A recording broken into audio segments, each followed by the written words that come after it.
Hello everyone, welcome to CashcroftTV. My name is Kalen Ashcroft. Thanks for watching this video on our leaders. Today we will be covering Sebastián Piñera, the president of Chile, and Arif Alvi, the president of Pakistan. In a lot of these videos, I've been giving book recommendations or books that relate to the leaders that we have been covering, but also in my personal life, a lot of my friends have been asking what books I'm currently reading, so I thought I would open this up by presenting these. Currently, I'm reading The Rise and Fall of the Third Reich. So this is a big, hefty book that my friend Kevin Bernhardt gave to me a long time ago, and it was kind of almost a burden. It sat on my shelf. It's over 1,200 pages, and I thought I would never get to it. But life goes on, and you slowly start to get into those big books. And I think it's kind of an important step for people to take. Really popular books like Guns, Germs, and Steel and Sapiens are great in terms of that they cover much scope, all kinds of topics, all kinds of history, but I think it's important to, as you develop as a reader, to start to specialize more. So this is really getting a deep delve into the history of the rise and fall of the Third Reich. So I'm excited, and it feels good to finally start reading these really big books like for example, War and Peace. I thought I would never get to read that book until I was an old, retired man, but life goes on, and I eventually read that, and Moby Dick. But in addition, I always read kind of a non-fiction and a fiction. I'm currently reading The Three Musketeers, an absolutely beautiful book. It's about heroism in the form of D'Artagnan, but also the Three Musketeers, friendship, but also most importantly that heroism is based on one's actions, but less so about one's background or upbringing. So yeah, without further ado, I'll try to maybe relate those books to these two very important leaders as we go through, but I don't have any specific agenda in that context. So without further ado, we will start with the president of Chile, Sebastián Piñera.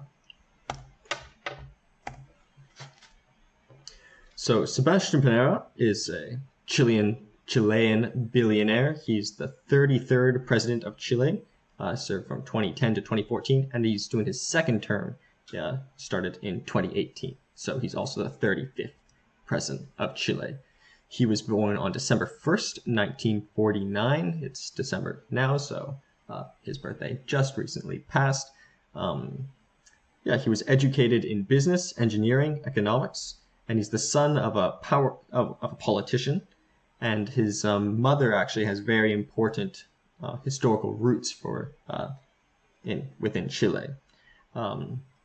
He's one of the richest men in Chile currently, and his family is obviously very wealthy too, but most of the wealth actually, or to get into the billionaire status, was done by him. How ethical that was is up to your discretion, but I'll kind of lay out the facts of how he came to be so wealthy. He's a member of the National Renewal Party, which is kind of a liberal conservative party, so kind of in the middle, but relative to the other leaders, it's more right-wing. He's the first conservative president democratically elected since 1958, and he's the first to hold office since Augusto Pinochet, who held it in 1990. So, as you may conclude, although there have been other conservative presidents, they have not been democratically elected. So we'll get into that history shortly.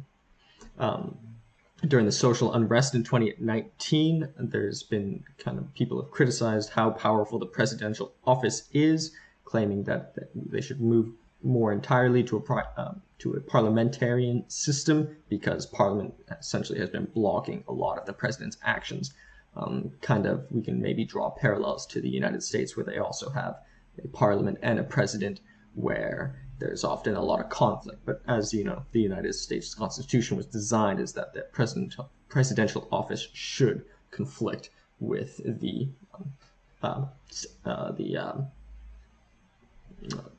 parliamentary branch.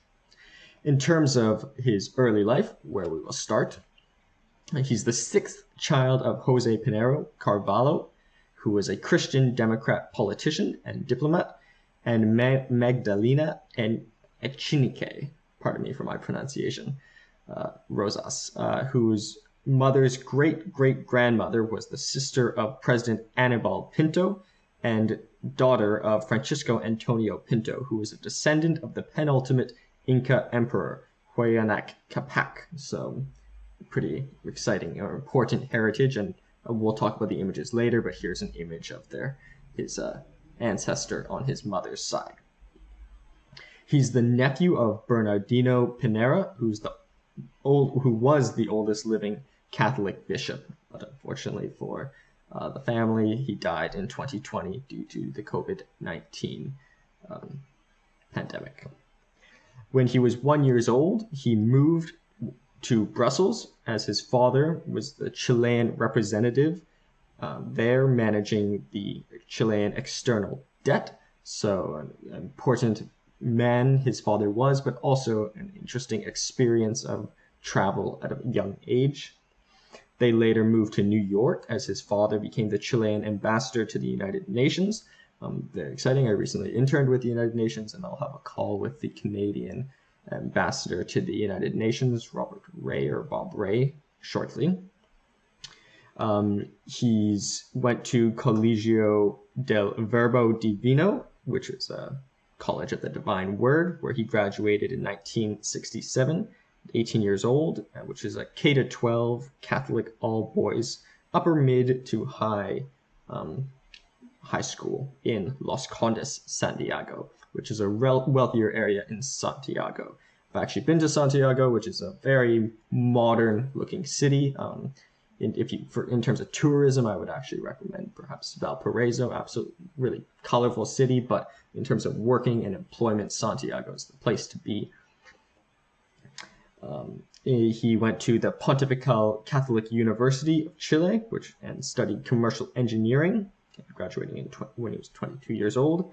And in 1971, he won the Raoul Iver Oxley Prize, which is the top student. So quite a strong academic. Up to you what you decide. It might have helped that he came from a powerful family. Then maybe that gave some implications in terms of his grades, but nonetheless, to be the top absolute number one, that is nonetheless an achievement. I think you can only get nepotism so far, maybe get into the top 10%, but to be the top one is an undeniable achievement. He won a partial Fulbright scholarship to study Harvard economics. He studied there for 3 years. He received a master's and a PhD, and he co-authored in his time there a paper called The Old South Stake in the Inter-Regional Movement of Slaves, which was an economic history article, so kind of moving into the economics realm away from his former engineering background in his time at Harvard. But once again, he spent time in New York, but he's also getting more international experience, which I think, as we will see, is quite parallel to Alvi. In 1971 to 1988, for 17 years, he was 39 years old, he worked at a variety of universities, such as the University of Chile, Pontifical Catholic University of Chile, the Adolfo Ibáñez University, which is based on the business school in Valparaiso, but it's not actually in Valparaiso. In terms of background, just so if you are not familiar with the scene of the universities in Chile, these are all top universities. The oldest and most prestigious is probably the University of Chile, but the Pontifical University is very important too if one is a Catholic, as Panera was and is. He became in charge of the political theory at the University of Chile in 1971 when he was 22 years old, and he also worked at the Valparaiso Business School in 1972, so spending time in the beautiful city of Valparaiso. Very colorful. If you have Google open or you want to look it up, I would recommend it. In terms of some of his work outside the universities, in terms of foundations and the nonprofit sector, in 1973, he founded and became president of the Foundation Futuro, which is the, or later called the Foundation Cultura y Sociedad, to develop Chile's justice and freedom and democracy. He also, within this, there's the Grupo Tanturaco, which is an environmentalism group that is administered by Juan Carlos Uquid to support Panera's environmental proposals during his presidency. So his efforts in the nonprofit sector, but also, as we'll see, in the private sector, come to aid his efforts as president in the future. This organization, Grupo Tanturaco, runs the Park Tanturaco, which is a 1,180 kilometer square private natural reserve on South Chiloé Island. It's a public ecotourism location, so quite eco-friendly and also it's good for tourism. I have not personally been there, but I imagine it is bringing in some revenues, nonprofit revenues that is. But it was bought through an offshore company in Panama. So there's pressures, and there's also pressures to cede some 8 hectares to 16 indigenous families that were formerly lived there. So if they did take this land, that's obviously a little bit of a crime, but my analysis of this is that they're only asking for 8 hectares out of 118,000 hectares. So firstly, why not just cede these small 8 hectares? But secondly, it's not that big of a stain given the scope of this project. It's only a little bit contested. But the using the offshore company in Panama is a crime, especially for someone who wants to be president. You should probably be paying your taxes. There's also the Derechos Humanos group, which is based on to aim for reconciliation for Chileans' human rights violations under Augusto Pinochet's dictatorship. So he was a conservative leader previous to Panera, who won by force. He also, in 1989, when he was 40 years old, with Cecilia Morel and Paulo Delano, founded the Fundación Mujer Emprende to help enterprising young women, or called the Enterprising Women Foundation, which is focused on lower income young women to help them achieve in both the private and the public sector, but essentially attain higher economic status. Now to his business life, which is very important considering he's a billionaire and formerly was a professor of economics. He was the CEO of Bank de Tulca in 1982, and there was a warrant for his arrest for 38 million that was not paid to the central bank. So that is quite a crime. Especially if you want to be president, you should not be taking money and not paying it back to the central bank. During this time, he fled for 28 days, and his brother Jose Panera, the Minister of Labor under Augusto Pinochet, the dictator conservative, appealed the order with a writ of habeas corpus, but this was ejected by the appeals court, but it later won in the Supreme Court, and he was acquitted, and they never had to pay, Panera never had to pay the central bank back that 38 million. So although a little bit of a crime, it probably might have aided in getting some publicity. And quite frankly, I think once something has been overturned by the Supreme Court, at that point you have to consider maybe they were right to not have paid it in the first place, unless there's corruption in the Supreme Court, but that's up to your decision.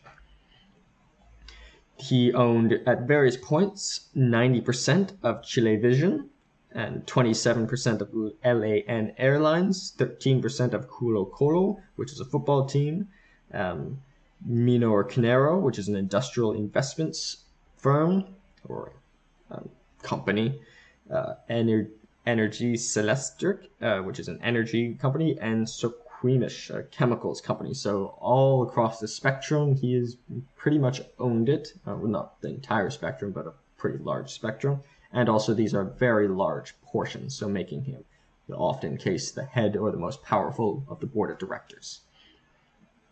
In 2007, he had to pay a $680,000 fine for insider trading in LAN Airlines, and he was forced to resign from the board. We'll talk more about LAN Airlines specifically because I think that is probably one of the most important facets of his wealth. But most of the 2.8 billion wealth, according to Forbes, that he had was involved with the introduction of credit cards, perhaps with as Chile became a more developed country, they quickly jumped to a credit card system, and Panera gained a lot of wealth from this. But also through LAN Airlines stock. The shares were formerly state-owned by a Scandinavian airline, but with the joint venture with the Cueto family, he came to own a huge portion of this. So, very interesting way to get a lot of money.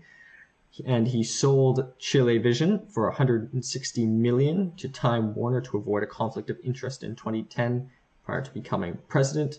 And he also sold much of LAN Airlines from February to March 2010. So although he gained all this wealth, he kind of moved away from the private sector in his endeavor to become president, as we will see in terms of his political life. So in 1988, Pinochet, who was the former dictator, lost a referendum and the country returned to a democracy. At the time, Panera supported the Christian Democrat Eduardo Frei Ruiz and in his efforts to run for presidency. And this is also must be noted, the Christian Democrat Party is his father's party, and Panera was supporting this individual at 39 years old, but they lost. But later, this individual did win in 1994, but Panera was not supporting him. And later, as we'll see, he chooses a different party for himself. In 1998, 49 years old, so this must be noted, this is during his time in the private sector. However, he is still quite involved in politics. But also it must be noted that he is older at this time. He's 49 years old and still not really seeking out a particularly high office for himself.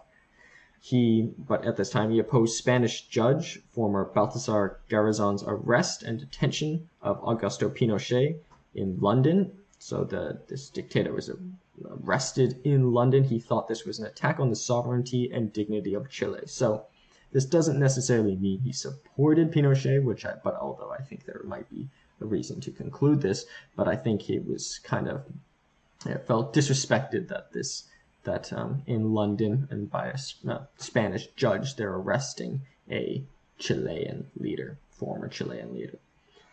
In 2005, by surprise, the 56-year-old ran for president and lost in a minority election to Michelle Bachelet from the Coalition Parties for Democracy. And it must be noted, this Coalition Parties for Democracy had won every election since the end of the military rule in 1990, this was Pinochet's ruling. So nonetheless, although Panera, at 56 years old, lost the candidate for the presidency, he came second, he came close, and it's not too much fault on him because no one else had beaten this party since 1990, 8 years previously. But at this time also, it must be noted, the term for president was reduced from 6 to 4 years at Congress, so kind of increasing the chances that one might run, but also decreasing the payoff if someone does win. And also there's lots of interesting discussions of this in the Federalist Papers, like what is the optimal term length. 4 years to me sounds pretty good, but you can make a longer term where you can get more done, but a shorter term makes it more democratic, so you can test them more. But it also is more burdensome to hold more frequent elections as well, and costly on taxpayers. In 2009 to 2010, the elections came, and he was leading in the polls with Eduardo Frei Ruiz, who he had formerly supported, but now he's running against, Marco Enriquez Umanami,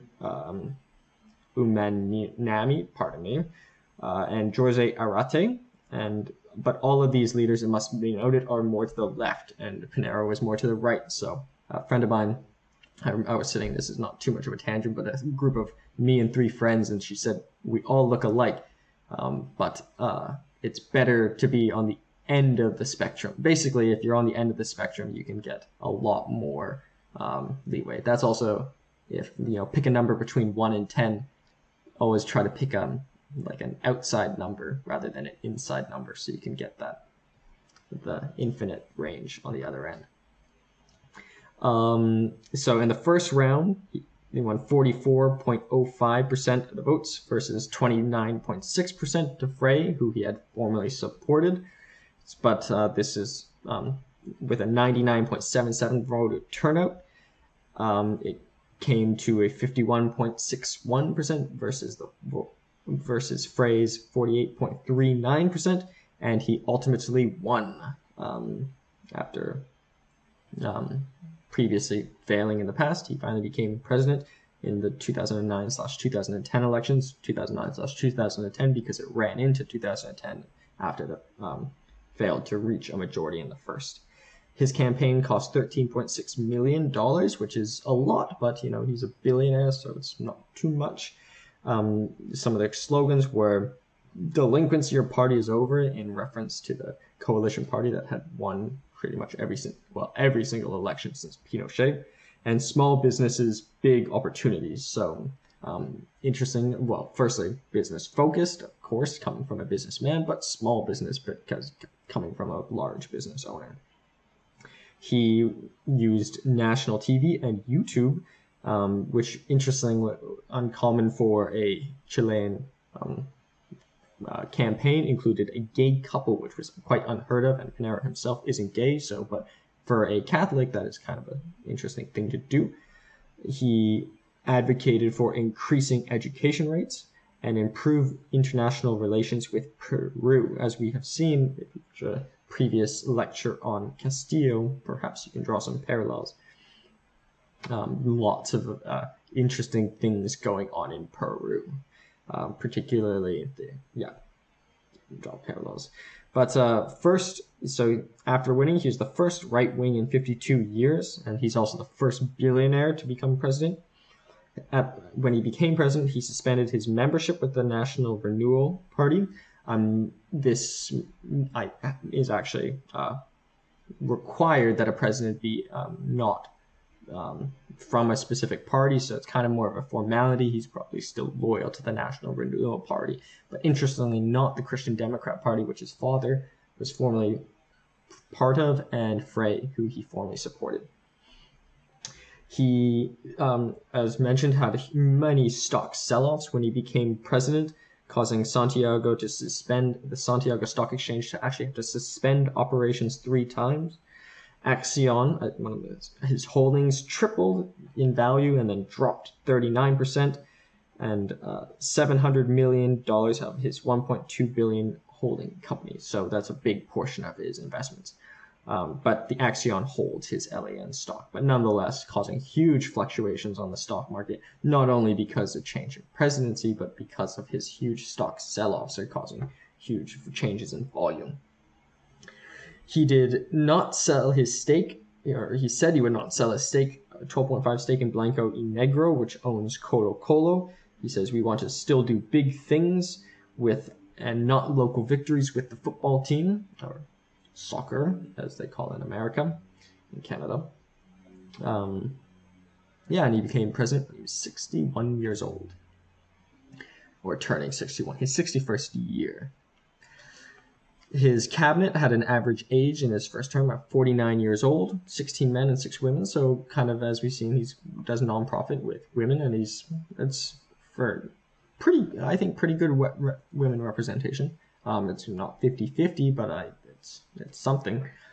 He brought James Ravinet from the Christian Democrat Party as defense minister, so he is willing and open to work across party lines.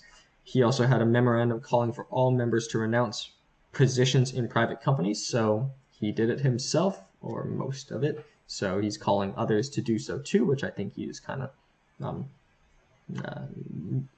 there's alignment there. He was criticized for handling the Chilean maritime disputes and favoring commercial interests over the public in The Hague, so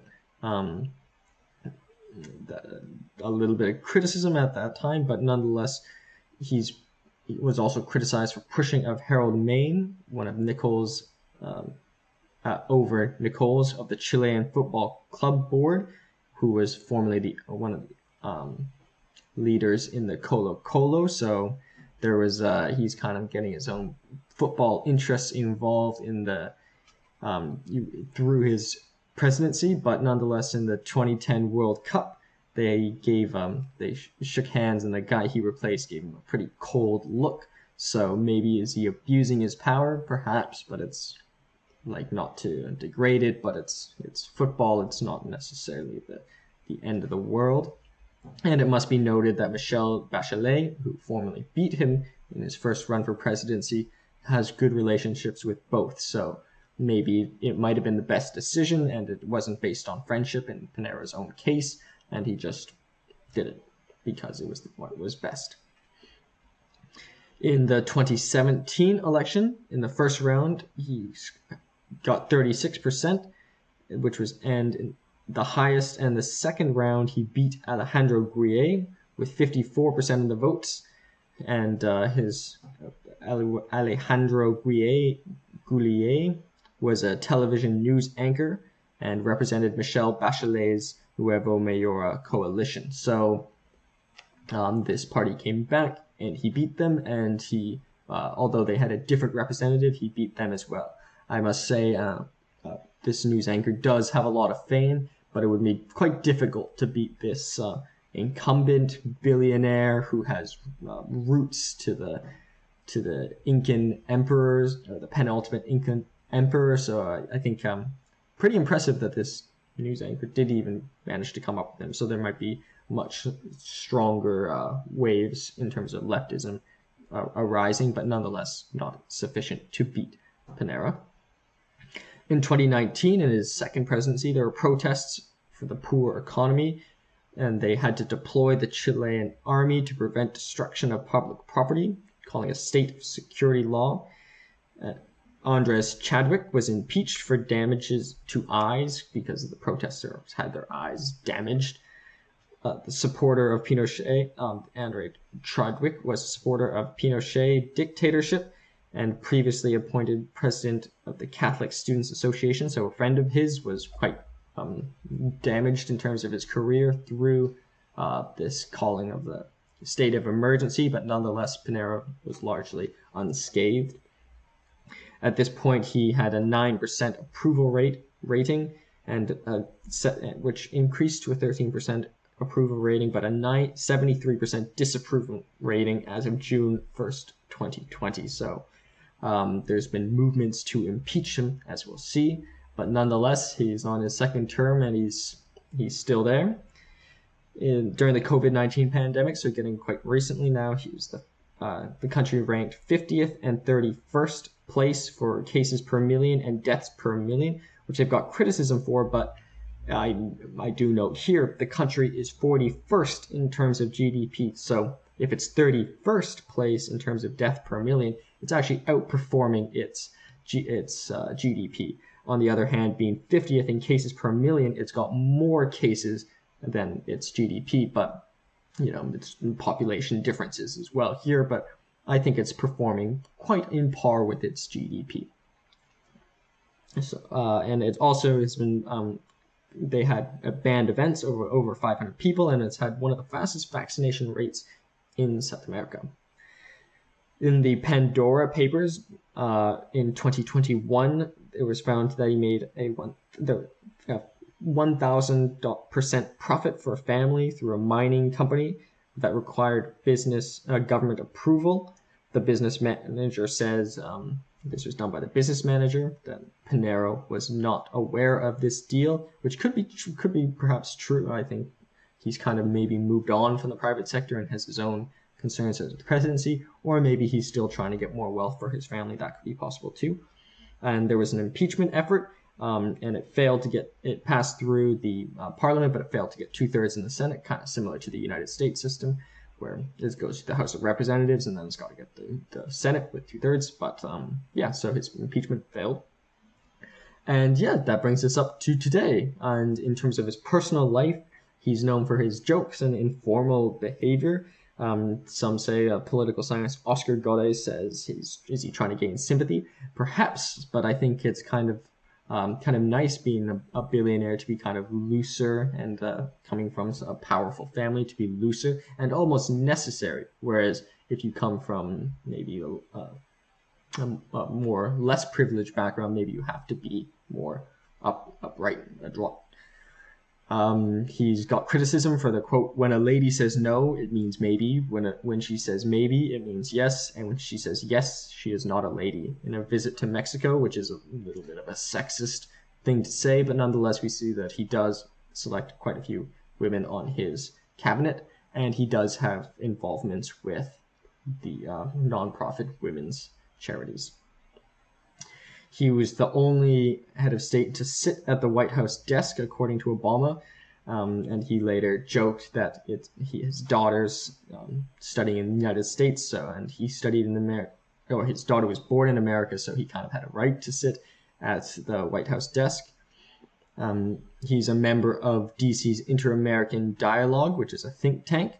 Makes sense because he spent a lot of time in America, and also America's it is the most powerful country in the Americas, and he's known for his bellicose form of speech, I was mentioning.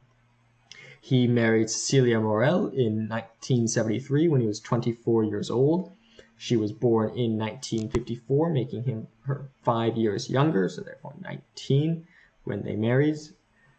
She was a neighbor in Santiago when he was studying there, and they started dating at 18 and 23 years old, respectively. And she went to the U.S. with him when he went to study economics at Harvard. They have 4 children. Magdalena, born in 1975, who is a history and geography teacher. Cecilia, born in 1978, a pediatrician. Sebastian, born in 1982, who's a business manager. And Cristobal, born in 1984, a psychologist. He's known to be Machiavellian, and in Stephen versus Kramer, he was kind of parodied as a right-wing bellicose Machiavellian figure, and he's also has the worst approval rating in their democracy in their recent democratic history, but he's also the richest. So that is the personal life of Panera, and you can kind of come to your own considerations on what you think of this leader. But a little bit about the pictures and quotes. Here we have the country, population of 19.12 million. Put it into scope, United States has 360 million. Canada has 36 million, so smaller than both of those. And a GDP of 252.9 billion. As I said, it's the 51st biggest country by GDP in the world. 252.9 billion is a lot of money, but Panera is a billionaire, so we could say he has a big portion of this, and we now have centibillionaires, so that some people are almost as large as that GDP. And the area is 756,950 kilometers squared, and the capital is Santiago, a very developed modern metropolis. Up here we have the picture of his ancestor, the penultimate Incan Empire. Penultimate, if you don't know, is the second last. Here we have a logo of the Pontifical University Católica de Chile, where he did his undergrad in engineering, and the Harvard Graduate School of Arts and Science, where he studied economics.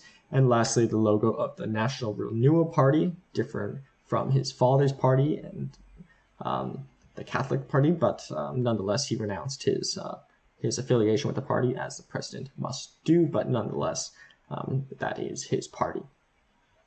Here are some quotes.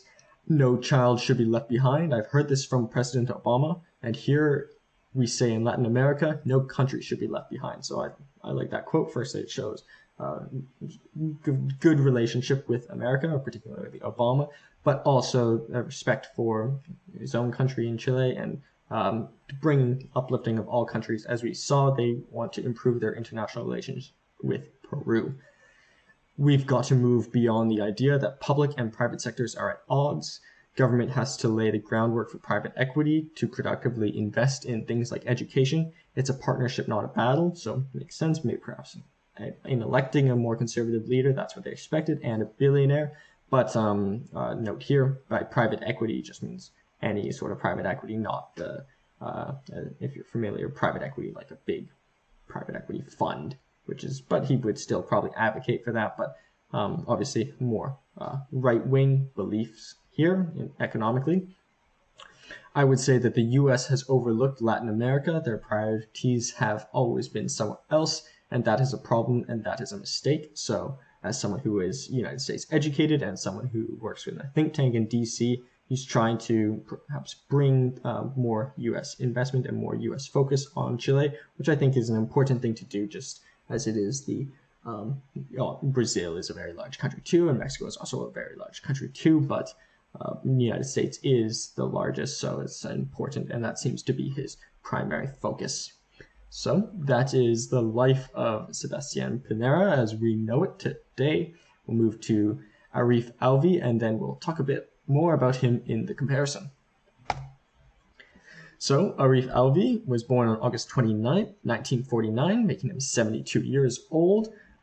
Interestingly enough, born the same year as Panera, 1949, but August 29. I was born in August, so just draw parallels when you can. But also he's the 13th and current president of Pakistan. That's serving his first term. So although he was born at the same time, he became president slightly later than Panera. But we'll talk more about the comparison later. He's served since September 9th, 2018, when he was 70 years old, but he was formerly a dentist and parliamentarian. He's a founding member of the Pakistan Tehreek-i-Insaf, Pakistan Tehreek-i-Insaf, or we'll call it the PTI party, which is founded by with the founding leader, the former cricketer Imran Khan, who's quite a populist and quite a very famous figure in Pakistan. And we'll start with his early life, however. He was born August 29th, 1949 in Karachi, which is a province in the province of Sud, which is the largest and capital of Pakistan. The capital is Islamabad. And he was born in Karachi. The Islamabad is the 12th largest in the world in terms of population. He was born from an Urdu-speaking family, which is one of the country's national languages, alongside Punjabi, Pashto, Sindhi, Saraiki, and there's about 10 million in each. But Urdu is the largest spoken language, but it must be noted that there's quite a bit of fragmentation in terms of their languages. His father, Habib-ur-Rehman Alvi, was a dentist born in British India, and he moved to Karachi after the establishment of Pakistan. So interesting to note here that his father was actually not born in the modern borders of Pakistan. And did he expect his son would become the president of this country? Probably unlikely, but nonetheless, for all the more, he worked hard and became a dentist. His son worked hard and became a successful dentist, international figure, and lo and behold, his son became president. The establishment of Pakistan was in 1947, which is the same year as Afghanistan, India, Iran, after the 90-year British rule. His Alvi was expelled from Karachi Grammar School after his father started a campaign against mandatory Bible studies. So perhaps this is where he gets his political bent. His father was against mandatory Bible studies. Firstly, they're not. I don't think we conclude that they're extremely strong in Islam religion, although it's probably true. But I think being against compulsory religious teaching or Bible teaching is perhaps a fair thing to argue. I think it would be useful for everyone to study all the religions, but to force students to study a religion might be considered wrong. But nonetheless, he did graduate from high school even after being expelled. He completed in Karachi, and then he moved to Lahore for his dental studies at the Montmorency College of Dentistry in 1967. At 18 years old when he started. He Then did a master's of prosthodontics at the University of Michigan, 1975, when he was 26 years old, which is the prosthetics of teeth. Yeah, very interesting. Just like Panera, studied in the United States at the University of Michigan, and then he did a master's of orthodontics at the University of the Pacific in San Francisco, graduating in 1984 at 35 years old. And then he went to return to Pakistan to start the Alvi Dental Hospital and practice dentistry. So although, like Panera, he was also educated in the United States, it must be noted that he did both coast. Well, Michigan's not coast, but he did the East Coast, it's considered, and the West Coast, San Francisco and Michigan. So it really I think we conclude as a strong understanding of United States. In terms of his professional career, in 1981, at 32 years old, he became the chairman of the first Pakistan International Dental Conference. In 1987, at 38 years old, he was the third chairman, and he was the patron at the fifth conference. So his father was a dentist, but he kind of sort of moved beyond the dental practice and started getting involved in these larger organizations. So we can kind of see, not to draw too many parallels from previous videos, but Castillo starts as a teacher, but then moves on to the labor unions, kind of getting into the political side. In 1997, at 48 years old, he became a diplomat at the American Board of Orthodontics, so using his American background to further his influence. He prepared the Constitution and became president of the Pakistan Dental Association, and he was the chairman at the 28th Asia Pacific Dental Conference. Later, he became the dean of the Faculty of Orthodontics at the College of Physicians and Surgeons of Pakistan. In 2006, he was elected president of the Asia Pacific Dental Federation at 57 years old. So although not necessarily president, but at 57 years old, a very important leader in the dentistry world. And in 2007, at 58 years old, he became counsel of the FDI World Dental Foundation, which, in my opinion, is the largest. FDI, it's the largest dental federation. And he's a counselor there, so not the head of it, but getting a lot of international exposure nonetheless. In terms of his political life, so although he was doing all his dental work and much traveling and such, he's also been quite involved in politics in his own kind of way throughout all these endeavors. For example, while at the Montmorency College of Dentistry, he was an active in student unions. He actually became president of the student union, and he also, in his time, worked as a polling agent. So I think an important believer or supporter of democracy. He became involved in the Islami Jamiat Talaba, and a student wing of Jamaat-e-Islami Pakistan, which is the Islamic Party.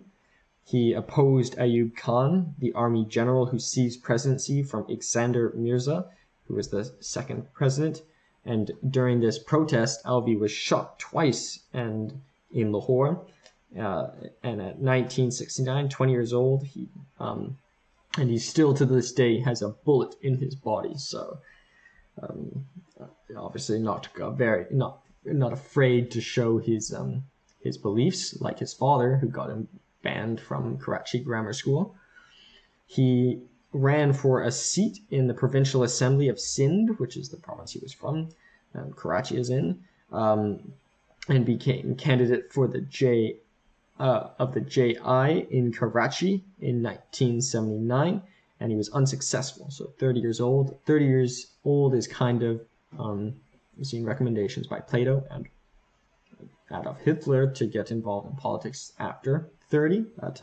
That doesn't mean they're right. Plato and Hitler are wrong in many ways, but nonetheless, that's when he first kind of really started running for provincial assembly, but he lost. So like Panera, he's also had failures politically too, but keeps moving forward. In 1988, at 39 years old, he left the JI party because he believed it had too narrow of a focus. In 1996, which is actually the year I was born, he was inspired by the cricketer Imran Khan and the Pakistan Tehreek-i-Insaf party, the PTI party, and he became a founder and drafter of the PTI constitution. So Imran Khan is a bit of a populist, but he becomes prime minister, as we will see. In 2001, he became vice president of this PTI party at 52 years old. In 1997, previously, he became president of the Sindh chapter, and where he actually became the third, or he didn't win, he came third in the Provincial Assembly of Sindh with 2,200 votes at 49 years old. So he lost again, 49 years old, 18 years later after his first failure. But nonetheless, winning 2,200 votes is nothing to scoff at. It's a very large country, but it must feel good to know that 2,200 people voted for you, or voted for your party, the PTI party, one may say, but still it must feel good. In 2001, he became vice president of the PTI party at 52 years old. In 2002, he lost again, winning only 1,276 votes at 53 years old. But I guess what helped him sustain him at this time is he was also involved in his dental work as well. So he had something else to do, but he stayed quite involved in the party. But in 2013, he won the National Assembly at 64 years old with 77,659 votes, and he was the only PTI to win a seat in Sindh. So jumping up from 1,276 votes to 77,659 votes in 11 years must feel pretty good. In 2016, he became president of the PTR Sindh chapter. In 2018, he won a seat again with 91,020 votes, so his votes just didn't get very high. In 2018, the PTR presidential candidate and won 352 electoral votes. So they have an electoral college, so they're not actually a popular vote, very much like the United States where they have electors. So 352 electoral votes is a lot. And at 69 years old, and Fazal-ur-Rehman won 184 votes, and Isaac Hassan won 120 votes. So thus he won the most seats, electoral votes, and he became president. He thanked Imran Khan for his support and finding the parties together. Imran Khan is the prime minister, and he's the third family to immigrate. His father was the third. He's the third family to immigrate from India before the partition, or after the partition. So interesting to note that some consider him not actually Pakistani, but I think in terms of spirit, he certainly is, and in terms of beliefs, he certainly is more Pakistani than Indian.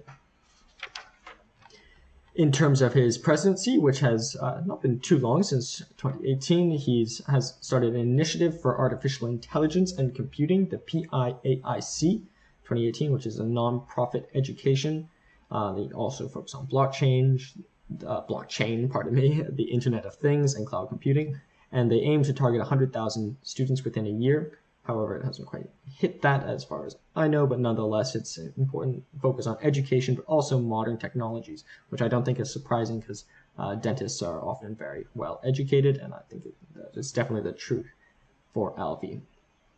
He started a women's inclusion in technology initiative, so also nice, like Panera, supports women, but although Panera may be more nuanced after some of the things he has said.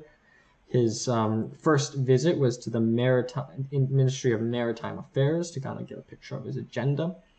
And yeah, nonetheless, he's been mostly aligned with the lines of Imran Khan, and he has done quite well during the COVID-19 pandemic.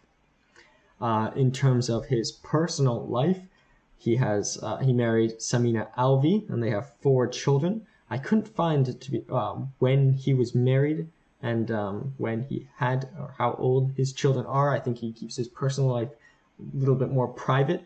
I think, but I think that is more common in Pakistan.